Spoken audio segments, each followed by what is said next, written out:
Okay, Nikki, please turn on your microphone, and I'd like to give you the stage to you. Thank you so much for me. Can everybody hear me okay? I can hear very well. Please go ahead. Thank you.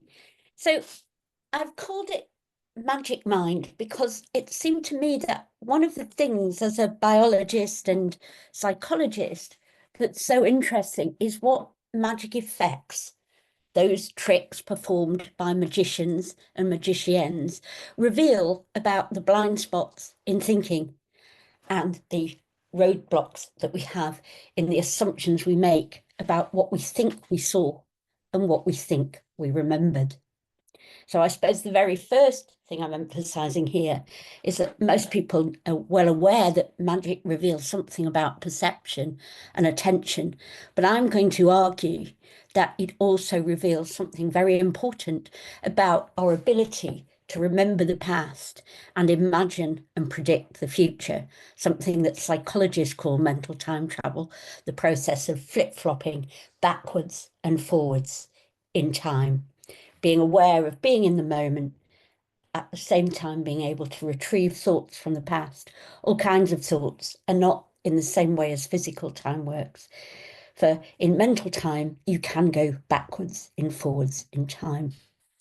Although the thing about it is that whilst the forwards in time gradually unfolds in the way that physical time works, in mental time travel, when you go back in time, you don't reverse engineer sequences. You jump back in time to a particular moment, a particular spot of your choosing, and then you play memories forwards again. And indeed, that's very useful for magicians because one of the powerful tricks that they can use is they realize that people are not very good at reverse engineering time. It can be applied mentally when we're thinking about our memories. It can also be applied in dance. If you ask even professional dancers to reverse a sequence of movements, they're much more likely to make mistakes than they are if they just have to play the sequence forward. So it works in their physical bodies as well as their mental bodies. And I thought I would share that with you. And this particular topic that I've chosen to share with you today is largely about exploring the animal mind when it comes to their behaviours and relevance to magic, because I think it reveals some interesting things about embodied intelligence, essentially about the fact that the kind of body you have shapes not only whether you can pick up a coffee cup, as I'm doing here, but also how you interpret what you think you saw and what you think you remembered. And I thought that might be an interesting thing to share with this audience, this wonderful participants that you've and your team have brought together, Fumia. So a big thank you for organising such an interesting conference. I'm going to start with corvids. There are two species pictured here. Corvids is simply the technical term to refer to members of the crow family of birds, and it includes crows and ravens and jackdaws and magpies and choughs, and also the jays pictured here. I'm going to be talking about two particular species of jays that I have had the privilege and pleasure of working with over my career. On the left-hand side, you can see in the blue and white bird, they are scrub jays. These days, they're called California scrub jays, but over the years, my individual birds have been renamed scientifically, both with the local name and the Latin name many times. So I'm calling them scrub jays, and that way I can't get into any trouble. And then on the right-hand side, the bird with the pinkish brown and the fleckled crest, that's a Eurasian jay, of which we see many in this country and in many other parts of the world as well.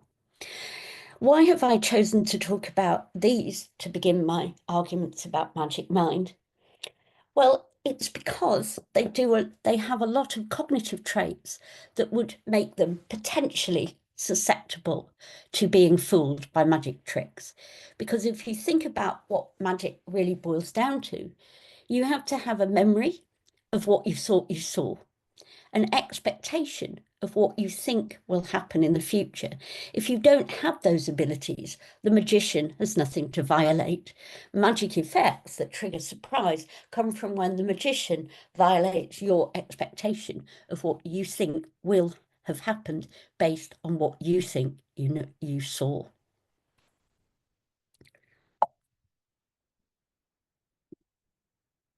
So what I'm going to be talking about is how magic effects can help us understand the animal mind, these blind spots in seeing and roadblocks in thinking, if you like. Now, why study the jays? I'll start with scrub jays and then I'll move on to Eurasian jays. They live in different parts of the world and they look quite different, but in terms of cognition, they're pretty similar. And what they do, both scrub jays and Eurasian jays, is they hide food. And we call it caching from the French word cacher, to hide, for the future. So they stash hoards of food for the future. And these things are hidden. They don't only stash food, actually. Any valuable gifts are also hidden. And they rely on memory to recover those hidden caches of food and other valuable objects at a later date. And they remember what they cached, where they cached it, and when, how long ago, for example. And also, they remember things about their audience, which particular individuals were watching when they cached particular items. So that means that they have the same kind of memory system as we do in terms of this experiential, subjective memory of what they thought they saw. In other words, what they thought they remembered based on what they thought they saw. And they're also very good at planning for the future. And I'm just going to show you a very short movie clip of one of the films that we made based on their behaviour to illustrate how we study how they can plan for the future based on their ability to cache food. But is this just another example of instinctive behaviour to survive the winter? Or is there something far more complex going on? It's a question that's greatly intrigued Professor Nikki CLAYTON. She studies western scrub jays, another American corvid, renowned for its caching behaviour. Nikki wanted to discover whether they could do more than just remember where they'd buried food in the past. If they can travel back in their mind's eye to think about the past, and they also travel forward in the mind's eye to think about the future, and they imagine the future, if you like, can they plan ahead? To find out, Nikki created an experiment based on a very human annoyance. Waking up, find that breakfast is off the menu. For 6 days, the birds were housed in this aviary, split into 3 zones. In the middle is the dining room, where the birds were fed during the day, and at either end are the bedrooms, where they were kept at night. But there's a twist. Kept overnight in this bedroom, the birds were served an early breakfast. But kept overnight in this one, they got no breakfast and went hungry until mid-morning. Birds experienced this daily routine for almost a week. So we give them 3 lots of experiences of waking up in the hungry room and 3 lots of experiences of waking up in the room that serves breakfast. But the important point is that the birds themselves didn't know which room they'd end up in on any given day.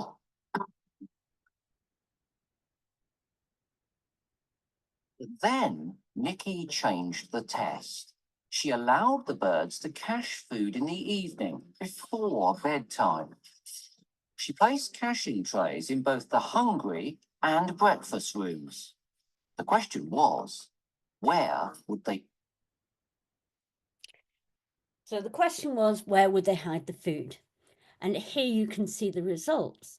In the absence of knowing whether they will end up in the breakfast room or the hungry room in the morning, they preferentially hide the vast majority of their caches in the hungry room, rather than in the breakfast room, suggesting that they can plan for the future. And of course, they've never been given this test before, so this ability to cache in the hungry or the breakfast room, the room where you wake up hungry, or the room where breakfast is served in the morning, cannot be explained by associative learning because it's a novel test. They've neither been rewarded nor punished for caching in these rooms before. And that was the point of giving them pounded room throughout the training period. That in the training period, they learned that during the day, they could eat where they like, but in the evening, they would be trapped in one of the two rooms, and in one room, breakfast is served in the morning, and the other room, it is not. And in fact, we ran similar tests with young children and found that children don't pass these kinds of tests until they're 4 years of age.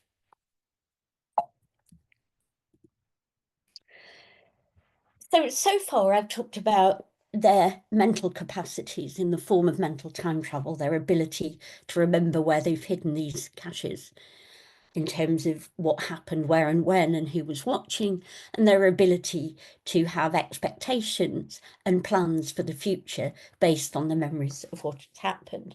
But of course, we all know that magic effects occur in the mind of the audience, not in the hands of the magician. And so the question is whether these birds might also show similar kinds of tactics when hiding their food that magicians use when they want to conceal information from their audience. Because I told you that what these birds do is they hide food, cache, for a living, but they go to great lengths to protect their caches from being stolen by other individuals, both members of their own species and members of other species. And so what I wanted to share with you next is some of the commonalities that these birds use in terms of their behaviours for protecting their caches from the view of their audience, from onlookers. And that's why we thought that this would be a good candidate system for looking at magic effects in animals. So here are some examples of the kinds of tactics that the birds use to minimise the chance that their caches can be stolen from other individuals. And this is a big thing if you're a jay, because about 33% of your caches can be stolen by other individuals. And so if you make it hard for the other individuals to know where the caches are, you're going to be in a much better situation to be able to recover your stashes at a later date. After all, the only point of hiding them now is for you to be able to get them back in the future. So they use shade to degrade information. Magicians do that too. The lighting conditions under which they perform certain effects are critical. They remove information by caching behind barriers. They degrade information using distance. Those are also tricks or tools that magicians use.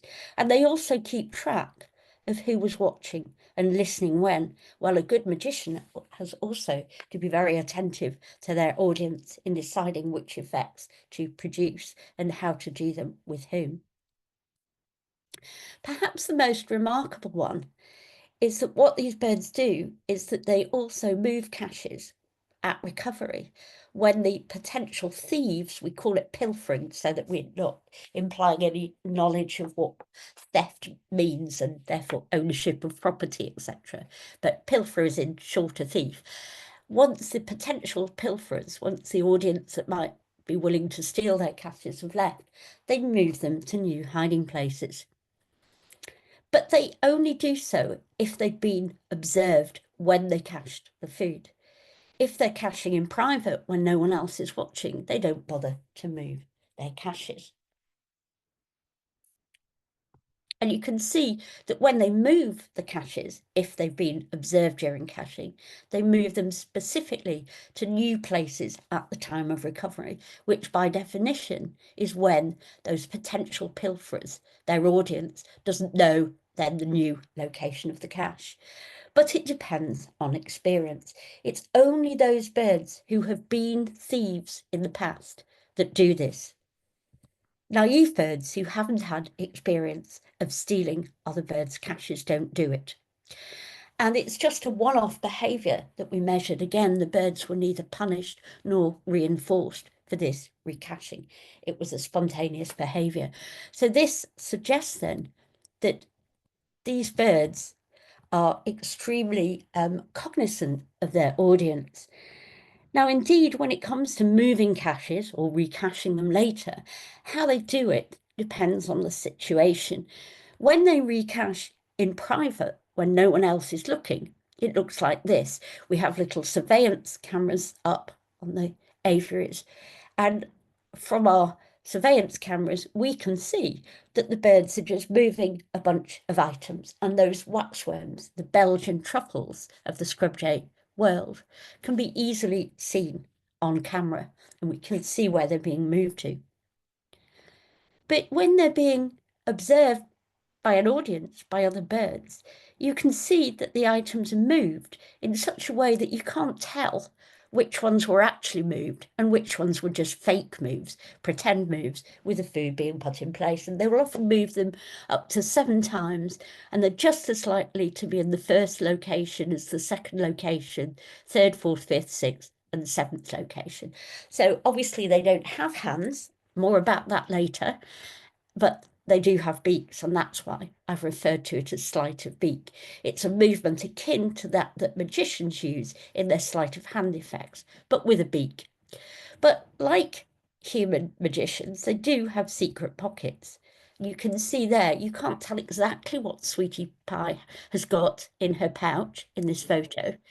But subsequently, I discovered there were 6 worms in her pouch at the time that photo was taken, because once we'd finished, she happily then gave me the waxworms, because I was her mummy. I hand raised her. That's also, by the way, how I can be so confident about the kinds of experiences that they've had, because we take them before their eyes open, and we can therefore control in our laboratory setting, in our beautiful, expansive corvid palace in Madingley, exactly what experiences they do and do not have.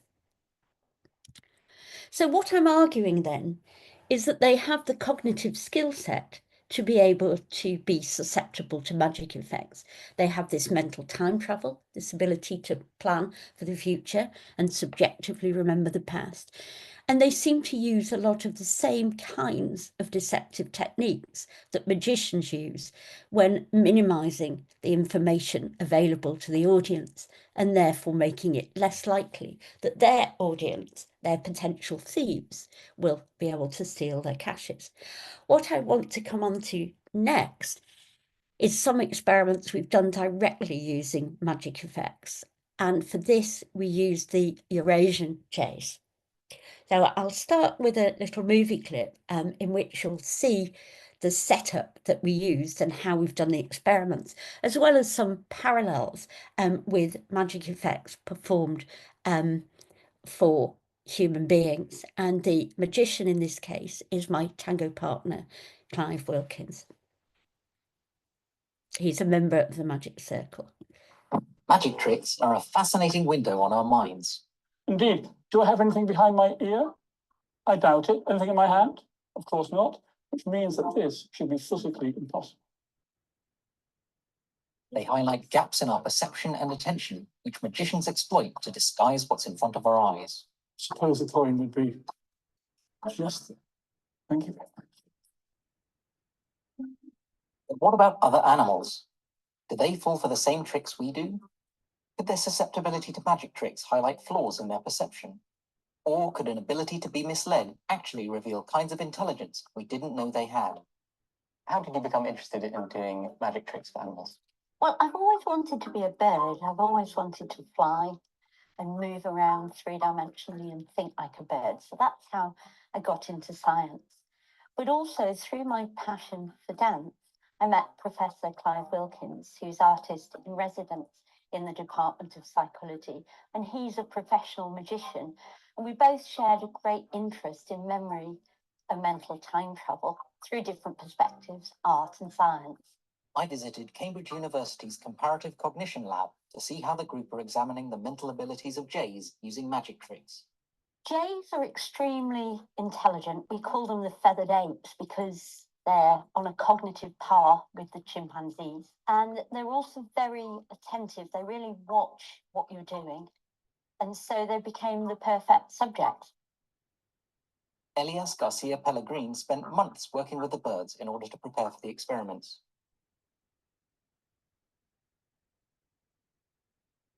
And one of the things that Eli was able to do was to train them to peck a thumb to ask them which hand they thought concealed the object he'd hidden. This trick is known as a French drop.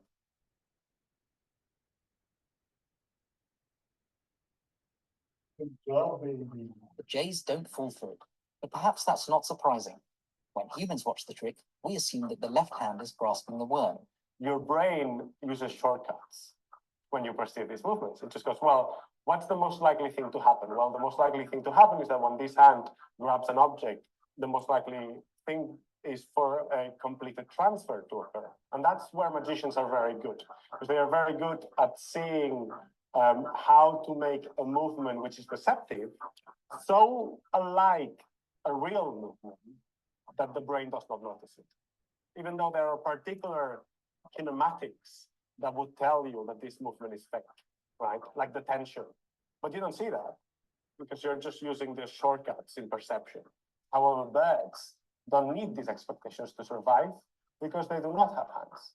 But the birds do fall for some other tricks. Okay, have a look. Where is it? Here. You're wrong. It's not. On my visit, it wasn't just the birds being treated to a show. Sam, do you remember the £10 note we talked about? Could I borrow it now? Excellent. Thank you very much. Watch carefully.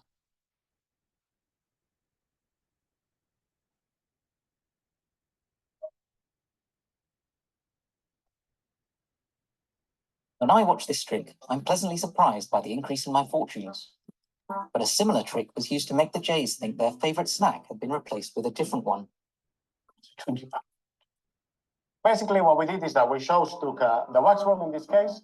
We pretended to deposit it inside the cup, and then we turned the cups around. Then Stuka went in and chose to retrieve the cup where she saw we put the wax worm in. But in doing so, she found that magically the wax worm had transformed into a mealworm. And then we measured how long it took Stuka here, or any of the birds that we tested, to actually ingest, to eat the worm, okay?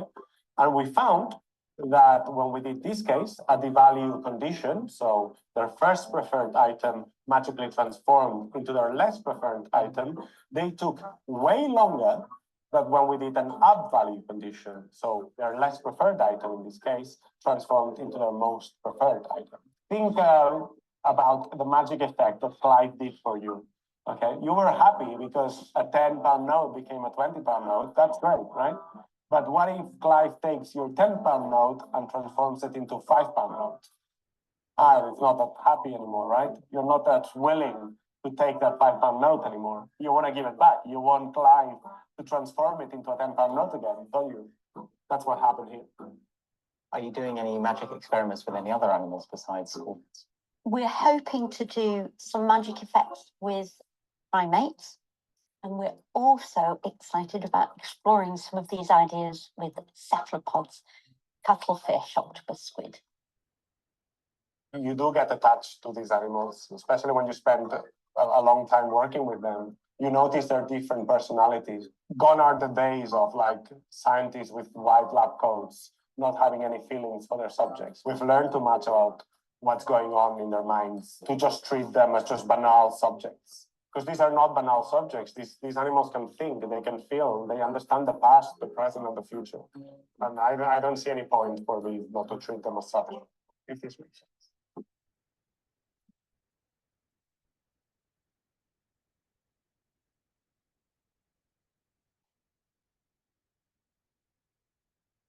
So that gives you a sense of some of the kinds of experiments we've done using magic, led either by Elias Garcia Pellegrin, who was a PhD student in my lab at the time. He now has a a tenured position at the National University of Singapore, or by Alexandra Schnell, who was a postdoc in my lab at the time,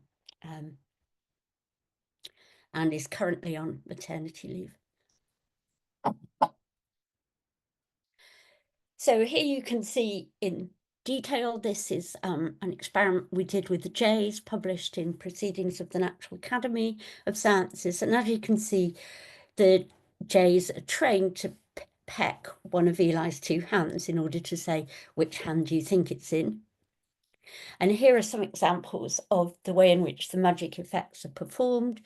There's one called palm transfer, in which the items are hidden in the hand, but it uses both fingers and thumbs as well as the hand. There's the French drop, which is critically dependent on the finger and thumb. And in order to do it, you need an opposable thumb. And then there's the fast pass, which just requires the hands to work just like that. You don't really need the fingers and thumbs to do it.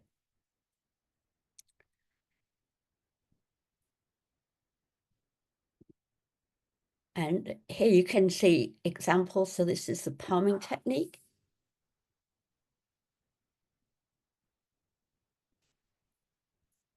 This is the French drop technique.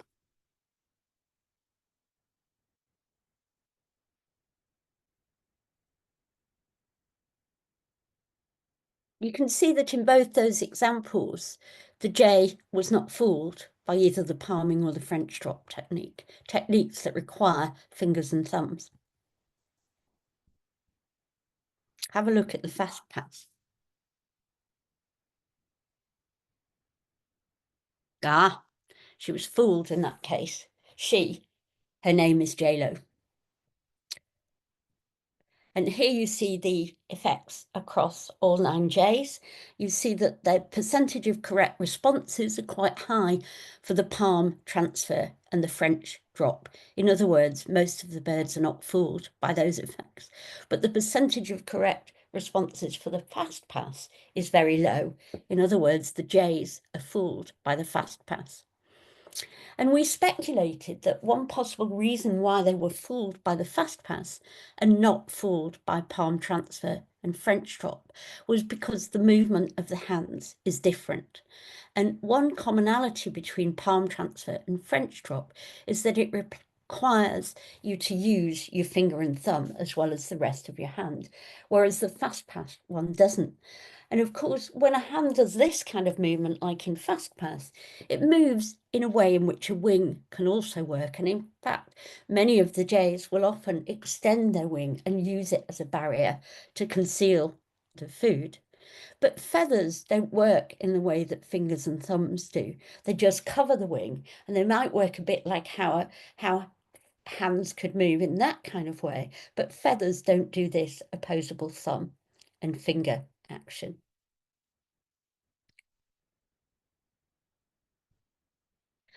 But before we go on, let's have a look at the effects for humans, just to make sure that in our situation, in our laboratory setting, humans were indeed fooled by all the effects. So let me show you a little bit of this.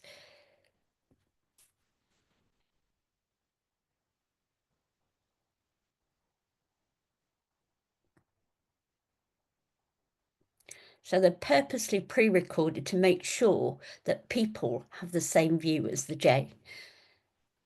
So here you see French drop for one of the Eurasian jays.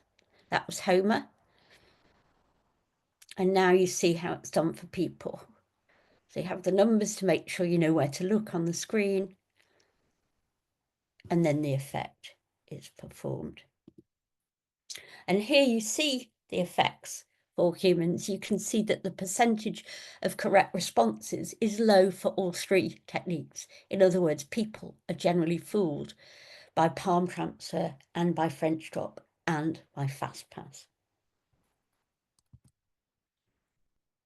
So this brings us on to the embodiment part of my talk, the implications of thinking about embodied intelligence. If you like, you can think of it as cognition on the wing or cognition in the hand when it comes to the difference between a jay and a human, both in performing effects themselves that result in their audience being confused, but also as their role in the audience, how they interpret what they think they saw, what they think they remembered, and what they think they expect based on what they think they saw and what they think they remembered. So do we have any evidence then that this explanation that the fast pass works for jays, they are fooled by it, but the other effects don't fool them, really is to do with embodiment, really is to do with this idea of an opposable thumb and a finger? Well, that's not something that it's possible to test in the birds, unfortunately, since I don't have any birds that have fingers and thumbs. But we can go to monkeys. And the interesting thing about monkeys is that they all have hands. But some monkeys have opposable thumbs, such as the capuchin monkey, and use opposable thumbs in their foraging techniques. Whereas other monkeys, such as the marmosets, they don't have opposable thumbs. They have a hand with fingers, but their thumb isn't opposable. And in the case of the squirrel monkeys, it's interesting because they have semi-opposable thumbs. Their thumb can sort of make the action, but it can't grip it. So if I'm a capuchin monkey and I hold up my pen, I can grip it securely. If I was a squirrel monkey, I could do this kind of action, but it's just loose and the pen will fall. So do we find differences between the three species? And specifically, do we find that the capuchins behave like people? They're fooled by all the effects. Whereas the marmosets, if this theory about opposable thumbs is correct, then the marmosets should behave like the jays. They shouldn't be fooled. We only looked at the French drop because it's the one that's most clearly to do with this opposable thumb and finger action. So now I'm going to show you a little movie clip of Eli performing these effects to the monkeys.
So here you just see a diagram of the difference between the precision grip, which you need for performing the traditional French drop, and the adjustment of using a power grip that just involves fingers and no thumb to do our other version of it, the monkey-friendly or marmoset-friendly version, if you like, the power drop.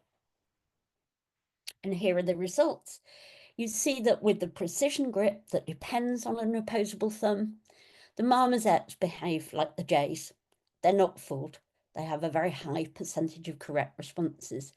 The capuchins that have full-on opposable thumbs like we do are fooled like we are. And interestingly, so are the squirrel monkeys that have these semi-opposable thumbs. They can make the basic action. They just can't do the full grip. But it's not that the marmosets are somehow just not very good at these tasks. They're not fooled. Because when you do the power grip that only needs fingers, you see that the monkeys all three species of monkeys, even the marmosets, are fooled. So that's why we're arguing this notion of embodiment, that in this case, in order to build up an expectation of that manual movement, you need to share the same biomechanical ability.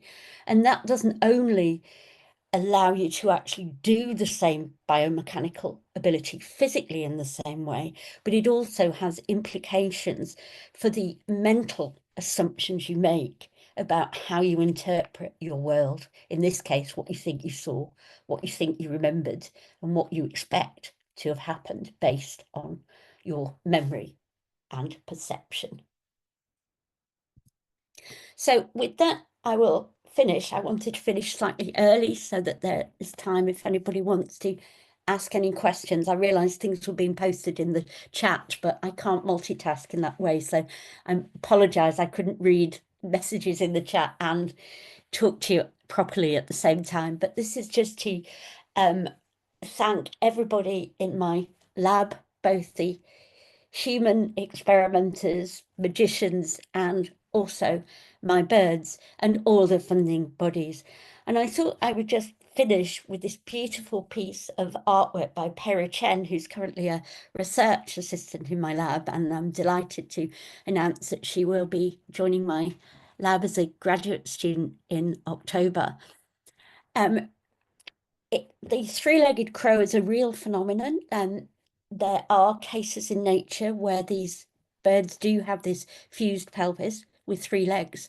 But in Japanese, the three legs represent past, present, and future.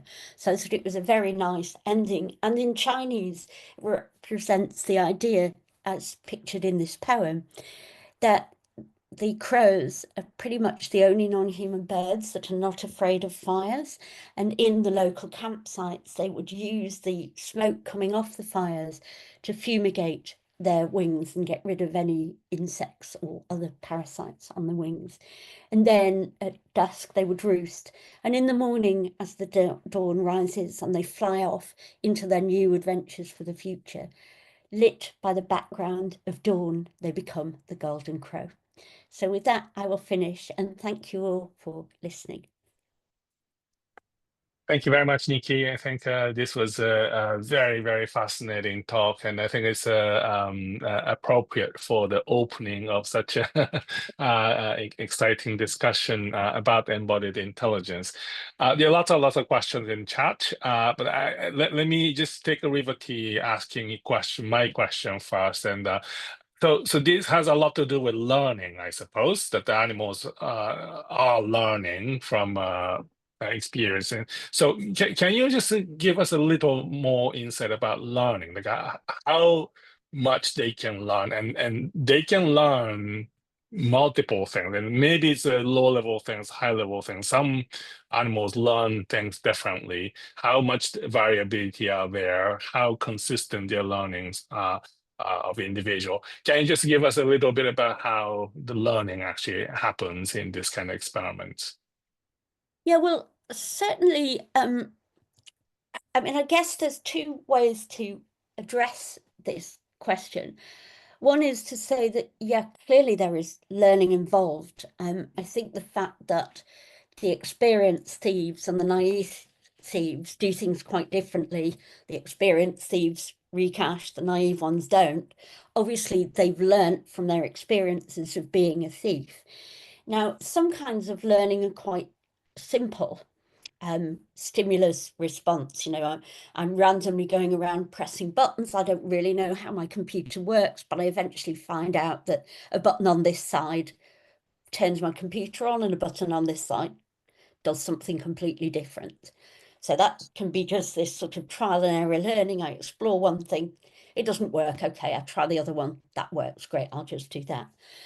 But there's another much higher level learning that you mentioned in your question, which I would then call cognition. I would make it distinct from trial and error learning or habitual learning, where you learn from experience, but you can then transfer those experiences to novel situations that you haven't been taught or trained on. And that's where I think these corvids, these jays, for example, really come to the fore. That it's not that they've been reinforced for recaching, it's a novel behaviour. They haven't been rewarded, they haven't been punished, they don't know whether it's a good thing to do or not, but they're applying a different kind of past experience, a different kind of information they've learned to a novel situation. And I guess that's something that in education you call a transferable skill. And I think that that is very important. And I think the other thing for me about why I became so interested in the embodied cognition and why I thought that magic would be such a powerful way of doing this is because, firstly, magic does require, I'm a dancer, so I'm now going to switch to saying it in a more sort of dance-like terms, but to be a good magician, you have to, it's really about the choreography of the hands. You have to make the movements look so natural that most people don't notice them. So, you know, if you make the movement clumsily, there'll be very easy reveals in the way that the tension on the hand is moved. But if you're a really good magician, there will be a few really insightful people that spot the difference because of the difference in biomechanical tension, for example, the tension in this bit of the thumb, that might reveal it if you've got a really keen eye. But most people won't notice that. And it's through thinking about it choreographically and in terms of how I work with dancers for choreography projects that made me think, oh, well, this could be really interesting. Because I know, for example, if I'm teaching Argentine tango, so the Latin, not the ballroom version, I ask people to remember or to imagine that their legs don't stop at the hips. They have to imagine that the leg really goes up to the top of the armpit. And if I want people to sit up more straightly, I say, imagine you're a marionette with strings at the top of your head. And most people then go from doing this to all of a sudden doing that. That's all about the imagination, but it's also about embodied intelligence, because it's about thinking about your own biomechanical abilities and can you develop imaginary tricks, powers of the mind that help you elongate those movements or move them in different ways. Very interesting. And there's one question related to that point that John Hutchinson asking, with the fast movements of the magic tricks and yet the slower neural processing, greater delay in larger animals, the bigger animals easier to fool or not? This is a kind of interesting embodiment question, I think. Yeah, it's a very interesting one. You know, I don't know. I'm trying to think what we'd want to do. I suppose you'd want to pick some really large birds and some really large mammals. I mean, it would be really interesting, I suppose, to look at something like an elephant, because you could do it with the hand movements. And I suppose the theory there would be that if this idea of embodiment is correct, then you'd have to think about what kinds of hand movements are akin to the way a trunk works and which ones are not. Mm. So Yes, absolutely. really Yes. interesting question. Yeah, thank you, John. Yes. Yeah. And so do you think these animals actually trying to understand the intentions of a magicians, or do they actually imitate the motions of magicians in their heads, or is this the kind of high level cognitions you're talking about? I think it probably is. I mean, it would be very difficult to know exactly how to do that. But we were thinking at one point whether Clive and Eli, who are the two magicians in the lab, whether they could think about whether there was a particular action that they could do, which was one that the Jays could adopt in protecting their caches. It would be very cool if they could. And we haven't started the cephalopod work yet, but that's going to be really interesting as well, because their bodies are even more different from ours. I mean, the neural material is not just in the brain and the head, for example.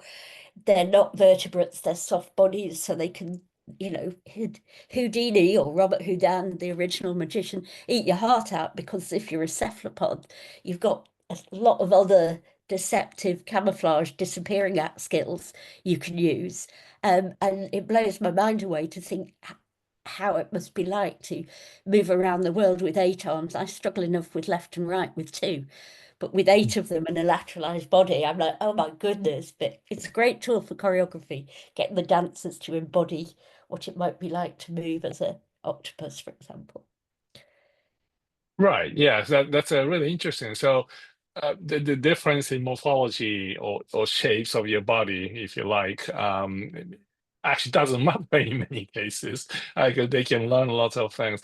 So another interesting question about the relationship with humans. Like if these animals have more interaction with humans, are they able to learn better, or can they be influenced by interaction with humans? So this is something probably you don't know. Well, what we do know, because I've worked with the jays and we also have rooks at Madingley for so many years, obviously they do learn a lot from us. I mean, for one thing, they have to learn whether or not we're worth trusting, and it takes a lot of time and effort playing with them and interacting with them to get them to trust us, and therefore do things like be so close that they can peck your thumb rather than fly away and be fearful. And they do learn very well, and some individuals are bolder and more confident than others, so there are lots of differences. Evidence of other kinds of social interaction learning is that the jays mimic.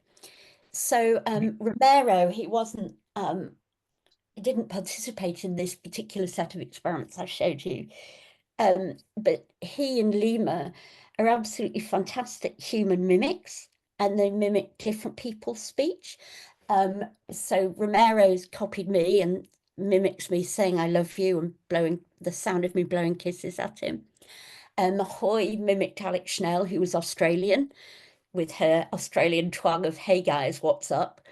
So, and you can tell who they've copied from. And some of the rooks also respond to human commands, which they've done spontaneously. But Leonidas, who's the most dominant rook, he can respond to wait, come here, fly up, speak in the same way as dogs learn commands. So there's lots of interactions that they've done with us. I think they're very sensitive to sound as well as sight, but I'm struggling to think about what kind of magic effect I could do on sound. Almost all of them are, visual is such a big thing in magic. So you can't really do a magic effect that's only sound. Might be able to do tactile and sound, maybe. Yeah, that would be very interesting experiments to do. Okay, so another question here. It would be interesting. Sorry, have their vision system tuned to their lifestyle? Have you measured their threshold for spatial and temporal frequencies? How important is their color vision? I haven't measured any of the threshold stuff. Physiology is not my area of expertise. I think it would be very interesting. We know they have excellent colour vision, not from my work, but from other people who are experts in this. And of course, the thing about these birds is that they can also see in the ultraviolet. So people like Andy Bennett and Innes Cuthill have done a lot of really interesting work on looking at colour vision and UV vision in the birds. And there are physiologists who've done quite a lot on timing and space. And what we know is everything is speeded up in bird world. So their flicker fusion frequency is twice that of ours, for example. And if we try and listen to bird song, unless you're an expert in it, it's much better to play it at half speed, and then you really can hear the sounds. But, obviously they can hear it brilliantly. Yeah, this is a really interesting thing, that the time scale of their cognition and human cognition is probably very different, but still somehow they can be fooled by human time scale. That is a kind of very interesting discovery. Excellent. So let me just ask. Yeah, I think that would come to the end of the first session. Thank you very much, Nikki. I think this was really great opening of this our conference. And if you can, please stay for another moment, and you can join the panel discussion after the break. But thank you very much for your presentation. And if you have any chance to answer to these questions, I think that'd be great. So yeah, thank you very much once again. And I think we're going to have a just 15 minutes break over here, and then that will be followed by panel discussion led by Professor Cecilia.